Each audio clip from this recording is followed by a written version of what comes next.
Hello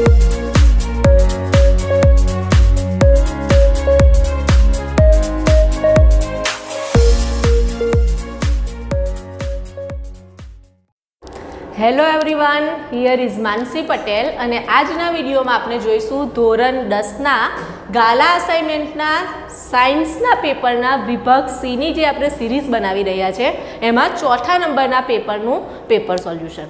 તો તમને section સીમાં કયા પ્રશ્ન આપેલા છે તે તમે સ્ક્રીન પર જોઈ શકો છો.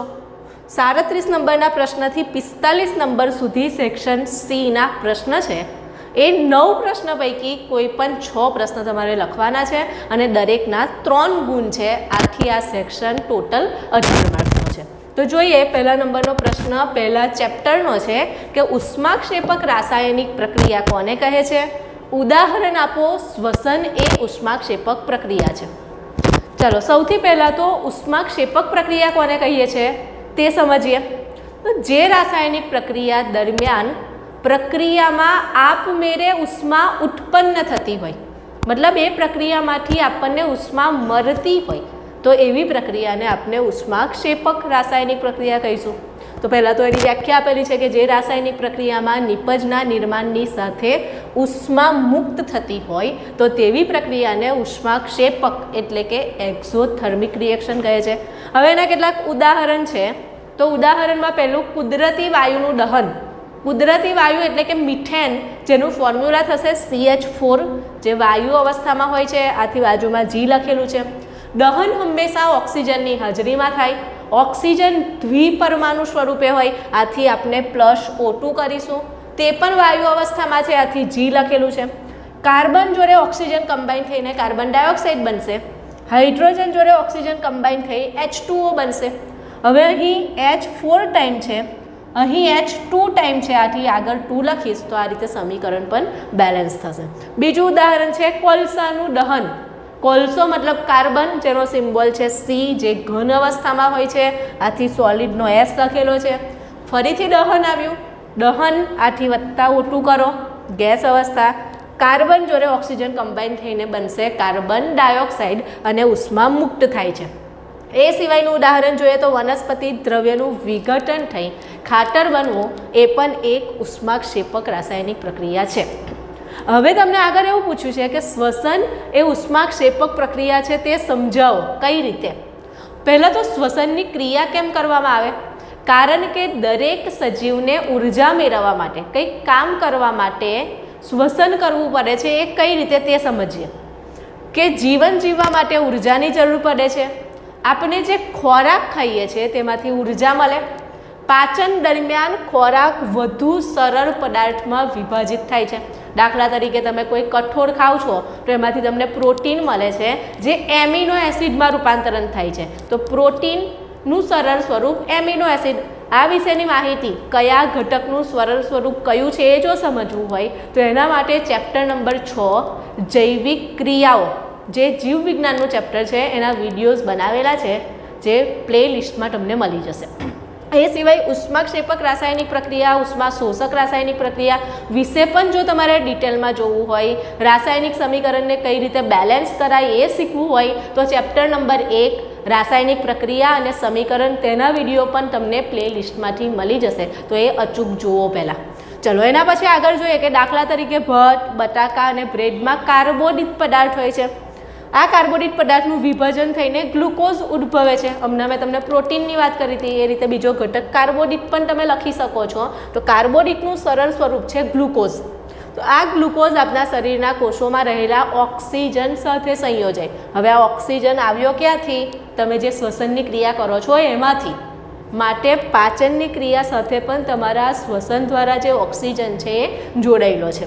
ઉર્જા પૂરી પાડે છે, તો આ પ્રક્રિયાને શ્વસન કહે છે. આમ શ્વસન પ્રક્રિયા દરમિયાન ઉર્જા મુક્ત થતી હોવાથી શ્વસન એ ઉષ્માક્ષેપક પ્રક્રિયા છે. હવે તમને અહીં ખાલી એટલું એક્સપ્લેન કરવાનું જ કહ્યું છે કે શ્વસન એ ઉષ્માક્ષેપક પ્રક્રિયા છે, સમજાવો. પરંતુ જો તમે સમીકરણ લખશો તો તમારી ઇમ્પ્રેશન વધુ સારી પડશે.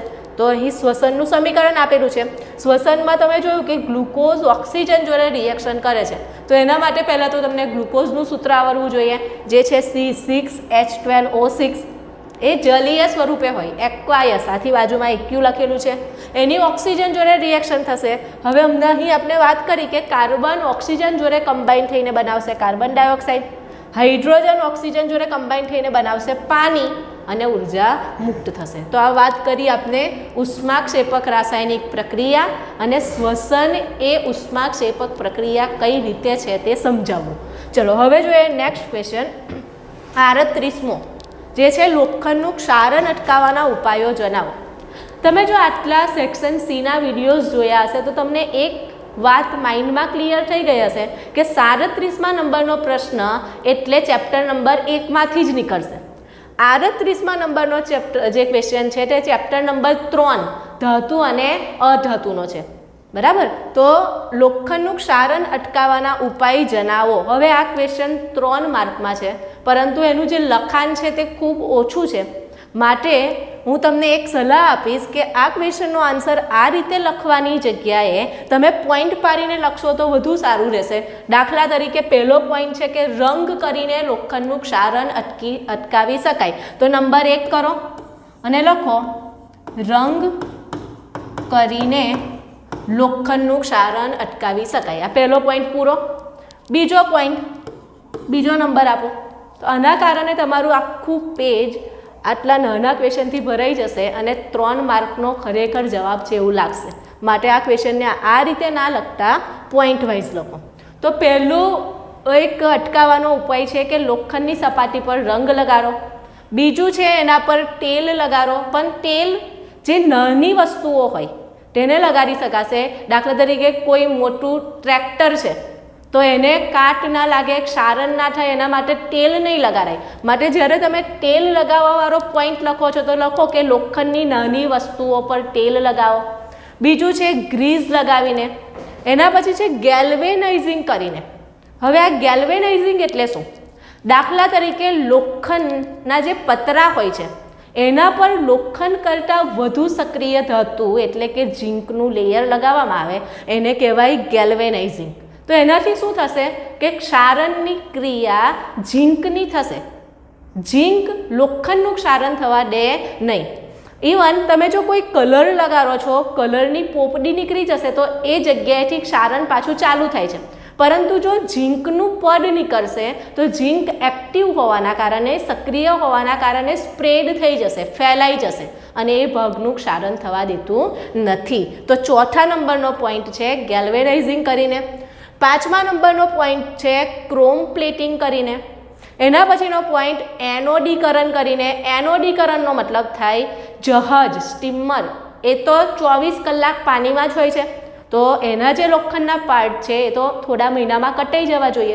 પરંતુ અહીં પણ લોખંડ કરતાં સક્રિય ધાતુ એટલે કે મેગ્નેશિયમ છે, ઝીંક છે, એવી ધાતુના ચોસલાને લોખંડના ચોસલા પર લગાડવામાં આવે છે. આથી એનોડ તરીકે વધારે સક્રિય ધાતુ એટલે કે ઝીંક અને મેગ્નેશિયમ વર્તે છે અને એનું જ ઓક્સિડેશન થાય છે. લોખંડનું એ ઓક્સિડેશન થવા દેતું નથી. એટલે કે ઝીંક અને મેગ્નેશિયમ લોખંડ માટે પોતાનું બલિદાન આપે છે. આથી તમે ઝીંક અને મેગ્નેશિયમને બલિદાન આપનાર એનોડ પણ કહી શકો. તો એનોડીકરણની પ્રક્રિયાની વાત કરી. અને છેલ્લો પોઈન્ટ છે કે મિશ્ર ધાતુ બનાવીને. ધાતુમાં કોઈ અધાતુ કે બીજી ધાતુ ઉમેરીને જો તમે મિશ્ર ધાતુ બનાવો છો તો એ ધાતુના ગુણધર્મ બદલાઈ જાય છે અને એને કાટ લાગતો નથી. તો આ જુદા જુદા પોઈન્ટ તમને આપેલા છે. હવે નીચે તમને ઉદાહરણ આપેલું છે કે સ્ટીલ અને લોખંડને કાટ સામે રક્ષણ આપવા માટે તેમની પર હમણાં મેં વાત કરી એ પ્રમાણે ઝીંકનું પાતળું સ્તર લગાવવાની પદ્ધતિ ગેલ્વેનાઇઝેશન છે. જો ઝીંકનું સ્તર તૂટી જાય તો પણ ગેલ્વેનાઇઝ વસ્તુનું કાટ સામે રક્ષણ થાય છે. મતલબ આ ગેલ્વેનાઇઝિંગ વાળો જે ટોપિક છે એમાં જ તમારે આ પોઈન્ટ લખવાનો રહેશે. ચલો એના પછીનો નેક્સ્ટ ક્વેશ્ચન 39મા નંબરનો. એમાં કહ્યું છે કાચી ધાતુમાંથી શુદ્ધ ધાતુના નિષ્કર્ષણમાં સમાવિષ્ટ તબક્કાને ચાર્ટ સ્વરૂપે દર્શાવો. આ પણ 3જા નંબરનું જ ચેપ્ટર છે. હવે સૌ પ્રથમ તો સક્રિયતા શ્રેણીના આધારે ધાતુને 3 ભાગમાં વહેંચવામાં આવે છે એ લખીશું. તો એમાં સૌથી પહેલું આવશે અયસ્ક એટલે કે કાચી ધાતુ જે જમીનમાંથી તમને મળે છે એનું પહેલાં સંકેન્દ્રીકરણ કરો. સંકેન્દ્રીકરણ મતલબ એમાં જે માટી, રેતીનું પ્રમાણ છે એ ઘટાડો અને કાચી ધાતુની ટકાવારી વધારો, એટલે એને કહેવાશે અયસ્કનું સંકેન્દ્રીકરણ. પછી અહીં 3 તબક્કા આવશે. કે ઊંચી સક્રિયતા ધરાવતી ધાતુ, મધ્યમ સક્રિયતા ધરાવતી ધાતુ અને નીચી સક્રિયતા ધરાવતી ધાતુ. હવે જે ઊંચી સક્રિયતા ધરાવતી ધાતુ હશે એનું ડાયરેક્ટ રિડક્શન કરીને એમાંથી ધાતુ નહીં મેળવી શકાય. આથી તેને પીગારેલી અયસ્કનું વિદ્યુત વિભાજન કરવું પડશે. વિદ્યુત વિભાજન કરતાં તમને શુદ્ધ ધાતુ મળી જાય છે. હવે જે મધ્યમ સક્રિયતાવાળી ધાતુ છે તે બે સ્વરૂપે તમને જોવા મળે છે, એક કાર્બોનેટ સ્વરૂપે અને એક સલ્ફાઇડ સ્વરૂપે. હવે કાર્બોનેટ કે સલ્ફાઇડ સ્વરૂપના રિડક્શન કરવા કરતાં ઓક્સાઇડનું રિડક્શન વધુ ઇઝી છે. એટલા માટે સૌ પ્રથમ કાર્બોનેટને ઓક્સાઇડમાં અને સલ્ફાઇડને ઓક્સાઇડમાં ફેરવવામાં આવે છે. કાર્બોનેટને ઓક્સાઇડમાં ફેરવો તમે એને કેલ્સિનેશન પ્રક્રિયા કહેવામાં આવે છે અને સલ્ફાઇડ અયસ્કને તમે ઓક્સાઇડમાં ફેરવો તેને ભુંજન પ્રક્રિયા કહેવામાં આવે છે. તો કેલ્સિનેશન ભુંજનથી તમને ડાયરેક્ટ ધાતુ નથી મળતી, ધાતુના ઓક્સાઇડ મળે છે. આથી ધાતુના ઓક્સાઇડ. હવે ઓક્સાઇડનું જો રિડક્શન કરશો મતલબ ધાતુ જોડે જે ઓક્સિજન છે એ દૂર થશે અને તમને શુદ્ધ ધાતુ મળે છે. આ વાત કરી આપણે મધ્યમ સક્રિયતા ધરાવતી ધાતુના શુદ્ધિકરણ માટે. હવે જોઈએ જેની સક્રિયતા નીચી છે. હવે નીચી સક્રિયતા ધરાવતી જે ધાતુ છે એ સલ્ફાઇડ સ્વરૂપે હશે ને હમણાં જ આપણે વાત કરી કે સલ્ફાઇડ સ્વરૂપને ઓક્સિજન વધુ પ્રમાણમાં હવાની હાજરીમાં ગરમ કરતા એટલે કે ભુંજનની પ્રક્રિયા કરતા તે ધાતુના ઓક્સાઇડમાં ફેરવાશે. હવે આ ધાતુ નીચી સક્રિયતા ધરાવતી હોવાથી એ ધાતુનું રિડક્શન કરવા માટે એની જોડે કાર્બન કે કાર્બન મોનોક્સાઇડનો ઉપયોગ કરવો પડતો નથી. એટલે કે કોઈ પણ રિડક્શન કરતાની જરૂર નથી પડતી. એને માત્ર ગરમ કરશો તો પણ એમાંથી ઓક્સિજન મુક્ત થશે એટલે કે ભુંજન પછી ધાતુ મળશે અને ધાતુનું શુદ્ધિકરણ કરવાથી તમને શુદ્ધ ધાતુ મળે છે. એના પછીનો નેક્સ્ટ ક્વેશ્ચન જોઈએ 40મા નંબરનો, જે જીવ વિજ્ઞાનનો પ્રશ્ન છે 7મા નંબરના ચેપ્ટરનો. પ્રાણી અંતઃસ્ત્રાવની લાક્ષણિકતા જણાવો. મનુષ્યમાં વૃદ્ધિ સાથે સંલગ્ન અંતઃસ્ત્રાવ જણાવો. આ પહેલાંના પેપરોમાં 2 માર્કનો વેરી મોસ્ટ ઇમ્પોર્ટન્ટ ક્વેશ્ચન હતો, પ્રાણી અંતઃસ્ત્રાવની લાક્ષણિકતા જણાવો. પહેલાં જ્યારે બોર્ડનું પેપર હતું, હમણાં જે સિલેબસ છે એની આગળના સિલેબસ માટે દર વર્ષે 2 માર્કમાં આ પ્રશ્ન પૂછાતો હતો. આ પ્રશ્ન માટે પણ પોઈન્ટ આ રીતે લખો એના કરતાં બેટર છે 1 પોઈન્ટ એક લાઇનમાં, નવો પોઈન્ટ નવી લાઇનમાં ચાલુ કરો. બરાબર. તો પહેલાં જોઈએ આપણે પ્રાણી અંતઃસ્ત્રાવની લાક્ષણિકતા. પહેલી લાક્ષણિકતા છે કે તે કોઈ ચોક્કસ અંતઃસ્ત્રાવી ગ્રંથિમાંથી ચોક્કસ રસાયણના સંયોજનો છે. દાખલા તરીકે થાઇરોઇડ ગ્રંથિ હશે તો એ થાઇરોક્સિનનો સ્ત્રાવ કરશે. બરાબર. સ્વાદુપિંડ હશે તો એ ઇન્સ્યુલિનનો સ્ત્રાવ કરશે. એટલે પહેલા પોઈન્ટમાં એ જ કહેવા માગે છે કે તે ચોક્કસ અંતઃસ્ત્રાવી ગ્રંથિમાંથી સ્ત્રાવ પામતા ચોક્કસ રાસાયણિક સંયોજનો છે. બીજું છે તે રાસાયણિક સંદેશાવાહકો છે. ત્રીજું તે ચોક્કસ લક્ષ્ય કોષો, પેશી કે અંગ પર તેની અસર દર્શાવે છે. દાખલા તરીકે થાઇરોઇડ ગ્રંથિ છે તો તમારા ગળામાં હશે. બરાબર. તો એ પોતાની જગ્યા કમ્પ્લીટ નક્કી કરે છે કે આ પેશી કે આ કોષ કે આ અંગ પર જ પોતાની અસર દર્શાવશે. એના પછી છે તે રુધિર દ્વારા વહન પામે છે. મતલબ આ જે હોર્મોન્સ છે, અંતઃસ્ત્રાવ છે એ મનુષ્યના રુધિરમાં હોય છે અને રુધિર દ્વારા એક જગ્યાએથી બીજી જગ્યાએ વહન પામે છે. તે ખૂબ અલ્પ માત્રામાં સ્ત્રવે છે. મતલબ એનું પ્રમાણ ખૂબ ઓછું હોય છે. તેનો વધારે સ્ત્રાવ કે ઉણપ ચોક્કસ અનિયમિતતા કે ખામી સર્જે છે. એનું એક એક્ઝામ્પલ આપું. દાખલા તરીકે ઇન્સ્યુલિન જે સ્વાદુપિંડમાંથી સ્ત્રાવ પામે છે, જો એનું પ્રમાણ ઘટી જાય તો તમને ડાયાબિટીસનો રોગ થાય છે, એટલે કે મધુપ્રમેહ. કારણ કે ઇન્સ્યુલિનનું કામ છે તમારા શરીરમાં શર્કરાનું નિયંત્રણ કરવાનું. હવે જો એ થોડા પ્રમાણમાં જ ઉત્પન્ન થશે તો શર્કરાનું મેન્ટેન નહીં થાય અને એના કારણે તમારા શરીરમાં શર્કરા વધી જશે, જેને મધુપ્રમેહ એટલે કે ડાયાબિટીસ કહેવામાં આવે છે. તો આ વાત થઈ પ્રાણી અંતઃસ્ત્રાવની લાક્ષણિકતાની. હવે કહ્યું છે મનુષ્યમાં વૃદ્ધિ સાથે સંલગ્ન અંતઃસ્ત્રાવ જણાવો. તો અહીં તમે માત્ર એના નામ લખશો તો પણ ચાલશે, કારણ કે એક જ ગુણ એનો થાય છે. તો અહીં 2 પ્રકારના અંતઃસ્ત્રાવ છે. એક છે વૃદ્ધિ અંતઃસ્ત્રાવ, ગ્રોથ હોર્મોન્સ એટલે કે GH, અને બીજું છે થાઇરોક્સિન. તો અહીં તમને કોની અંદરથી સ્ત્રાવ પામે છે તે આપેલું છે કે વૃદ્ધિ અંતઃસ્ત્રાવ પિત્યુટરી ગ્રંથિમાંથી સ્ત્રવે છે. તે શરીરની વૃદ્ધિ અને વિકાસને નિયંત્રિત કરે છે. બીજું છે થાઇરોક્સિન. એની વાત અમને મેં કરી કે ગળામાં આવેલી છે, એની ઉણપથી ગોઈટરનો રોગ થાય છે, જેના કારણે થાઇરોઇડ ગ્રંથિ ફૂલી જાય છે. તો તે થાઇરોઇડ ગ્રંથિમાંથી સ્રવે છે. તેના સંશ્લેષણ માટે આયોડિન જરૂરી છે. તે કાર્બોદિત, પ્રોટીન અને ચરબીના ચયાપચયનું નિયંત્રણ કરે છે અને તે શરીરની સંતુલિત વૃદ્ધિ માટે જરૂરી છે. હવે એના પછીનો 41મો પ્રશ્ન જોઈએ. સપુષ્પી વનસ્પતિમાં લિંગી પ્રજનન સમજાવો. સૌપ્રથમ આપણે વાત કરીએ કે લિંગી પ્રજનનમાં 2 પ્રકારના પિતૃ જોડાયેલા હોય છે, એક માદા અને એક નર. તો પુષ્પની અંદર નર તરીકેનું રિપ્રેઝન્ટેશન કરે છે પુંકેસર ચક્ર અને માદા તરીકે હોય છે સ્ત્રી કેસર ચક્ર. હવે સ્ત્રી કેસર ચક્રના ભાગ આવેલા છે અલગ અલગ. એમાં એક ભાગ છે પરાગાસન, જે ચીકણું હોય છે, અને પુંકેસરનો એક ભાગ છે પરાગાશય, જે પરાગરજને ઉત્પન્ન કરવાનું કામ કરે છે. હવે એ પરાગરજ એક જગ્યાએથી ઉડીને પરાગાસન પર આવીને ચોંટશે અને પછી ફલનની ક્રિયા ચાલુ થશે. તો આ વાત થઈ બેઝિક માહિતીની. હવે ડિટેલમાં જોઈએ કે પુંકેસરના પરાગાશયમાં, હમણાં મેં તમને વાત કરી તે પ્રમાણે આ નામ ખાસ યાદ રાખજો. પુંકેસરમાં પરાગાશય અને સ્ત્રી કેસરમાં પરાગાસન આવેલું છે. પરાગરજ ઉત્પન્ન થાય છે અંડાશયમાં અને અંડકમાં માદાજન્યુ એટલે કે અંડકોષ ઉત્પન્ન થાય છે.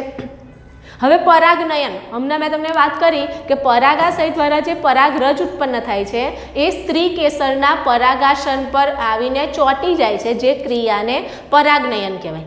હવે આ પરાગનયન પણ 2 પ્રકારના હોય, સ્વપરાગનયન અને પરપરાગનયન. સ્વપરાગનયનનો મતલબ થાય કે એક જ છોડના એક પુષ્પ પરથી બીજા પુષ્પ પર પરાગરજનું વહન થવું. જ્યારે પરપરાગનયન એટલે કે પરાગરજ એક છોડના એક પુષ્પ પરથી બીજા છોડના પુષ્પ પર જાય તો એને પરપરાગનયન કહેવામાં આવે છે. તો જો અહીં એની જ વાત કરેલી છે કે પુંકેસરના પરાગાશયમાંથી પરાગરજની તેજ પુષ્પના કે અન્ય પુષ્પના સ્ત્રી કેસરના પરાગાસન સુધી સ્થળાંતર થવાની પ્રક્રિયાને પરાગનયન કહે છે. પરાગનયન પર ટૂંકનોંધ પણ તમને 3 માર્કમાં પૂછાય એવો સવાલ છે. તો પરાગનયનના બંને પ્રકાર આપેલા છે, મેં તમને સમજાવી દીધું છે. પરાગનયન કોના દ્વારા થાય? તો પવન, પાણી કે પ્રાણી દ્વારા થાય છે. હવે ફલનની ક્રિયા, પરાગરજ પરાગાસન પર સ્થાપિત થાય છે. હવે આગળ શું પ્રક્રિયા થશે કે આ જે તમને પરાગાસન દેખાય છે એના પર આ પરાગરજ આવેલી છે.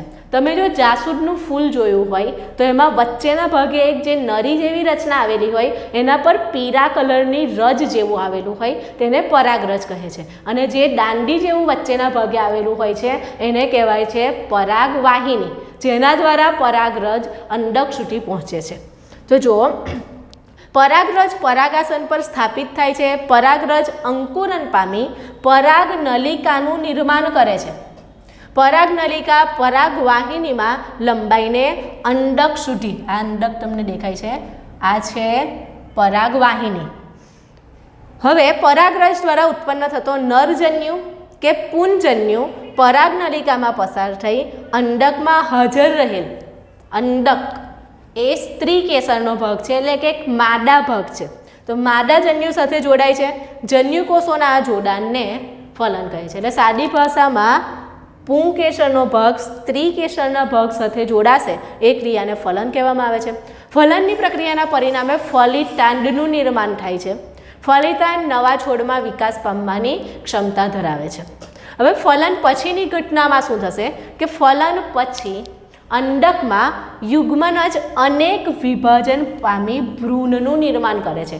ભ્રૂણ મતલબ સાદી ભાષામાં એક બાર. અંડકની ફરતે સખત આવરણ વિકાસ પામે છે અને અંડક ક્રમશઃ બીજમાં પરિવર્તિત થાય છે. તો આ તમને નાના પ્રશ્નમાં પૂછાય એવો પ્રશ્ન છે કે અંડકનું રૂપાંતરણ શામાં થાય છે? બીજમાં ભાવિ વનસ્પતિ અથવા ભ્રૂણ હોય છે તે અનુકૂળ પરિસ્થિતિમાં નવા છોડ તરીકે વિકાસ પામે છે. આ ક્રિયાને બીજાંકુરન કહે છે. અંડાશય ઝડપથી વૃદ્ધિ પામે છે અને પરિપક્વ થઈ ફળમાં રૂપાંતર પામે છે. તો આ વાત કરી આપણે સપુષ્પી વનસ્પતિમાં લિંગી પ્રજનનની. ચાલો હવે એના પછીનો ક્વેશ્ચન જોઈએ. લિંગી પ્રજનન પદ્ધતિ દ્વારા સંતતિમાં ભિન્નતાની ક્રિયા કેમ ઝડપથી થાય છે સમજાવો. આની આગળના ક્વેશ્ચનમાં મેં તમને કહ્યું કે લિંગી પ્રજનનની ક્રિયામાં નર અને માદા 2 ભિન્ન પ્રકારના પિતૃ જોડાય છે. એના કારણે ડીએનએમાં વધારે ચેન્જીસ આવે છે, વધારે ફેરફારો આવે છે અને એના કારણે જ ભિન્નતાની ક્રિયા ઝડપી બને છે. તો જુઓ, એક પિતૃકોષમાંથી 2 બાળકોષના નિર્માણમાં DNA પ્રતિકૃતિ તેમજ કોષીય સંરચનાનું સર્જન સમાયેલું છે. DNA પ્રતિકૃતિની તકનીક હંમેશા સંપૂર્ણ ચોક્કસ નથી. લિંગી પ્રજનનમાં નર અને માદા પ્રજનન કોષનું સંમિલન થાય છે. પ્રજનન કોષના નિર્માણ દરમિયાન DNA પ્રતિકૃતિમાં સર્જાતી ભિન્નતા અનુગામી પેઢીમાં વહન પામે છે. મતલબ એમના જે પણ 12 કોષ હશે તેમાં ભિન્નતા વહન પામે છે. પ્રત્યેક DNA પ્રતિકૃતિમાં નવી ભિન્નતાની સાથે સાથે પૂર્વવત પેઢીઓની ભિન્નતા પણ સંગૃહિત હોય છે. આમ વસ્તીના 2 સજીવમાં સંગૃહિત ભિન્નતાની ભાત ભિન્ન હોય છે. 2 અથવા વધારે એકલ સજીવોની ભિન્નતાઓ એકત્ર થતાં સંતતિમાં નવા સંયોજન સર્જાય છે. લિંગી પ્રજનન દરમિયાન 2 વિજાતીય સજીવો એટલે કે નર અને માદાના ભિન્નતા ધરાવતા DNA સંતતિમાં પ્રાપ્ત થાય છે. આથી સંતતિમાં ભિન્નતા સર્જનની ક્રિયા ઝડપી બને છે. એના પછીનો ક્વેશ્ચન જોઈએ.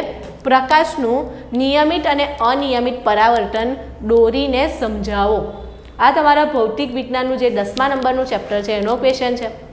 હવે પહેલાં તો પરાવર્તન કોને કહે છે?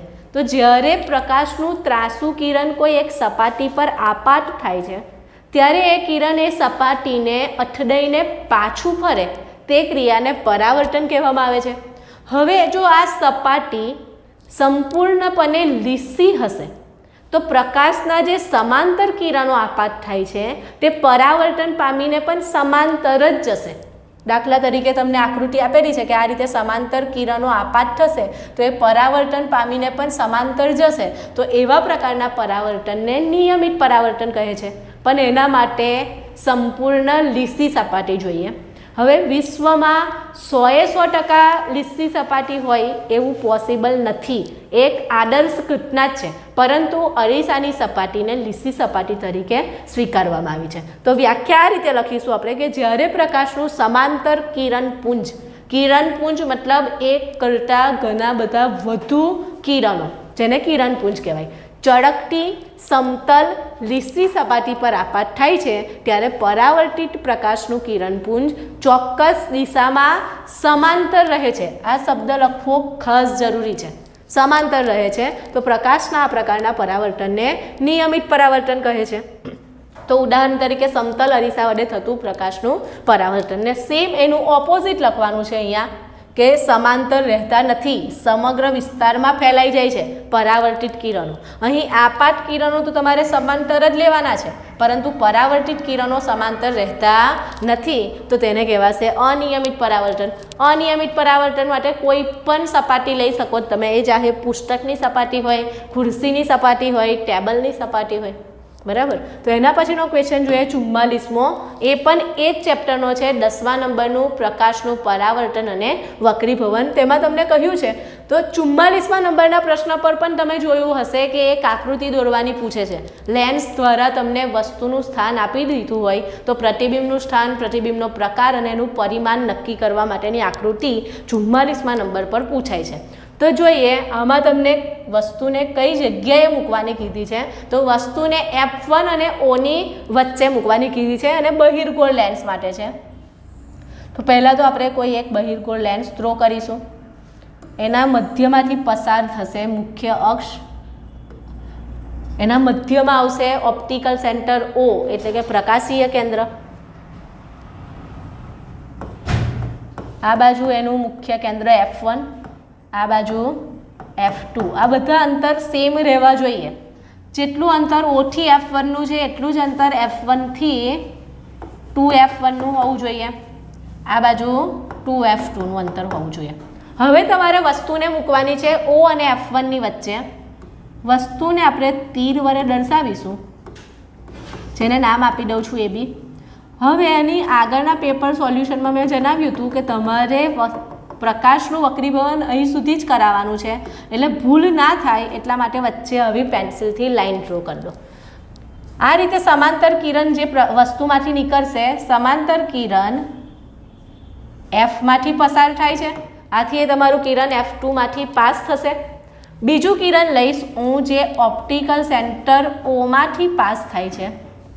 હવે તમે જોઈ શકો છો કે આ કિરણોને હું ગમે તેટલા લંબાવીશ આ બાજુ તો એ કિરણો એકબીજાથી દૂર જાય છે, પરંતુ લેન્સની આ બાજુ ક્યારેય ભેગા થશે નહીં.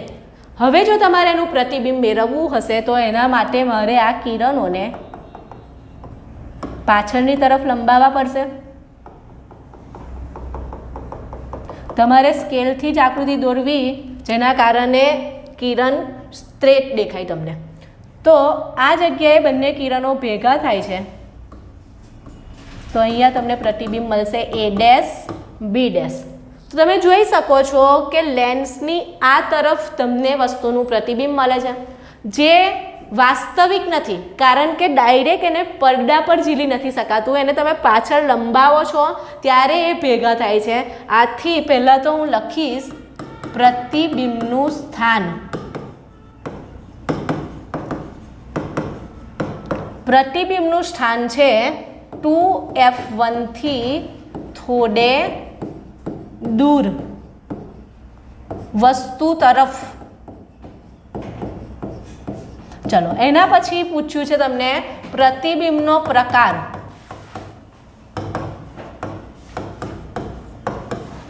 તો તમે જોયું કે જે કિરણો છે તે આ બાજુ ભેગા નથી થતા, એટલે કે પડદા પર ઝીલી નથી શકાતા. આથી આ પ્રતિબિંબનો પ્રકાર થશે આભાસી. આભાસી પ્રતિબિંબ હંમેશા ચટ્ટું હોય. તો તમે જોઈ શકો છો કે તીર ચટ્ટું જ છે, સીધું જ છે.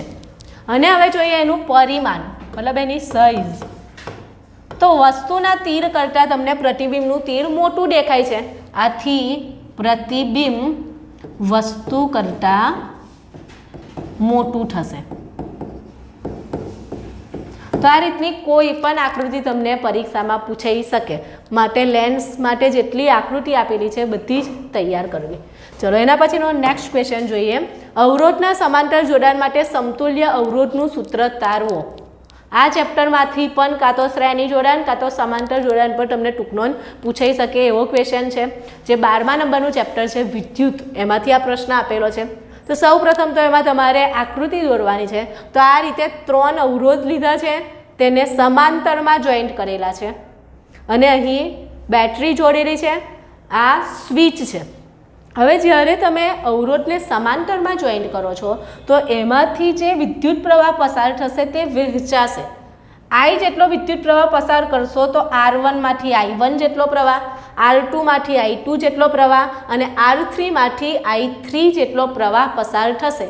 પરંતુ એનો જે પોટેન્શિયલ છે, એનો જે વિદ્યુત સ્થિતિમાનનો તફાવત છે એ ક્યારેય નહીં બદલાય. તો પહેલાં તો આપણે એની વ્યાખ્યા જોઈએ કે 2 કે તેથી વધારે અવરોધોના એક તરફના છેડાઓ એક સામાન્ય બિંદુ, અહીં તમને એ દેખાય છે, બીજી તરફના છેડાઓ બીજા સામાન્ય બિંદુ એટલે કે B પાસે જોડેલા હોય તો અવરોધના આવા જોડાણને સમાંતર જોડાણ કહે છે.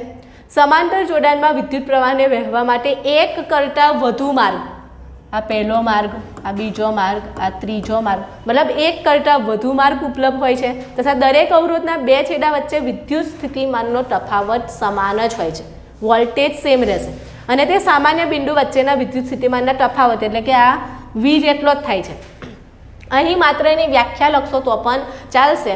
એના પછી તમારે આકૃતિ દોરવાની છે. હવે આકૃતિ પરથી જ જે સ્ટેપ છે તે લખવાના છે. હવે એક ભૂલ અહીં તમે એ ના કરતા કે આકૃતિ દોર્યા વગર જ આખું થિયરી તમે લખી કાઢો, કારણ કે આ જે થિયરી આપેલી છે, આ જે લખાણ છે એ આકૃતિના રિલેટેડ છે, એટલે આકૃતિ દોરવી કમ્પલસરી છે.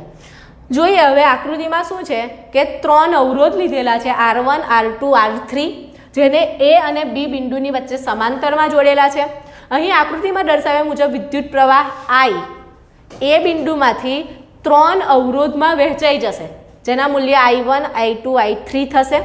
હવે આની આગળના પેપરનું સોલ્યુશન કર્યું હતું, તેમાં આપણે શ્રેણી જોડાણ વિશે જોયું હતું અને એમાં મેં તમને વાત કરી હતી કે જે કિંમત બદલાતી હોય તેનાથી આપણે ગણતરીની સ્ટાર્ટિંગ કરવાની. ત્યાં V બદલાતો હતો, V1, V2, V3 એ રીતે વહેંચાતા હતા, તો આપણે V = V1 + V2 + V3 એ રીતે લખતા હતા. અહીં I બદલાય છે, આથી આપણે I = I1 + I2 + I3 લખીશું. હવે ઓહમનો નિયમ, ઓહમનો નિયમ છે V is equal to IR. આપણે વાત કરવાની છે આઈની. આથી હું આઈને જો સૂત્ર કરતા બનાવું તો R ગુણાકારમાં છે, આ બાજુ જશે ભાગાકારમાં. આથી એક સૂત્ર બનશે I is equal to V/R. એ સૂત્ર જો હું I1 ને લાગુ પાડું તો I1 is equal to V/R1, કારણ કે V તો બદલાતો નથી. I2 is equal to V/R2. એ જ રીતે I3 is equal to V/R3. હવે વાત કરેલી છે કે જો આ ત્રણેય અવરોધની જગ્યાએ કોઈ એક સમતુલ્ય અવરોધ લઈ લઈએ તો આ સમાંતર જોડાણ છે, જેને ઇંગ્લિશમાં પેરેલલ કનેક્શન કહેવામાં આવે છે. આથી એના સમતુલ્ય અવરોધને અને પ્રવાહને હું P વડે દર્શાવીશ. આથી આરની જગ્યાએ હું અહીં લખીશ RP. તો આ જે દરેક કિંમત આપેલી છે તે આ સૂત્રમાં મૂકી દો. તો આઈની જગ્યાએ લખાઈશું V/RP, I1ની જગ્યાએ લખીશું V/R1, I2ની જગ્યાએ લખીશું V/R2 અને I3ની જગ્યાએ લખીશું V/R3. તો આ ત્રણેયમાંથી તમને V સેમ દેખાય છે, જેને કોમન કરી લો. તો કૌંસમાં અહીંયા વધશે 1/R1. ડાયરેક્ટ R1 ના લખતા, R1 નીચે વધે છે, ઉપર કશું બચતું નથી, મતલબ 1. આથી 1/R1 plus 1/R2 plus 1/R3. હવે આ સાઈડ પણ V છે, આ સાઈડ પણ V છે, V કેન્સલ થશે. આથી ફોર્મ્યુલા બનશે 1/RP is equal to 1/R1 plus 1/R2 plus 1/R3. તો આ છે તમારું સમાંતર જોડાણ માટેના સમતુલ્ય અવરોધનું સૂત્ર. હવે સિરીઝ જોડાણમાં આપણે જોયું તો RS is equal to R1 plus R2 plus R3. આથી આપણે ત્યાં એવી લાઈન લખી હતી કે અવરોધનો મોટામાં મોટા અવરોધ કરતાં પણ સમતુલ્ય અવરોધ મોટો થશે, જ્યારે સમાંતર જોડાણમાં સમતુલ્ય અવરોધ નાનામાં નાના અવરોધ કરતાં પણ નાનો થશે. આથી શ્રેણી જોડાણ કરતાં સમાંતર જોડાણ આપણા માટે ખૂબ જ ફાયદાકારક છે, જેના કારણે જ આપણા ઘરમાં જે પરિપથ બનાવવામાં આવે છે, જે વાયરિંગ કરવામાં આવે છે, તે પેરેલલ જોડાણ એટલે કે સમાંતર જોડાણ આધારિત હોય છે. તો આની સાથે આજનો આ વિડીયો વિભાગ C પેપર નંબર 4 અહીં પૂર્ણ થાય છે. 5મા પેપર અને 6થા પેપરના વિભાગ C અને D સાથે અમારી ચેનલ સાથે જોડાયેલા રહો. જય હિન્દ, જય ભારત.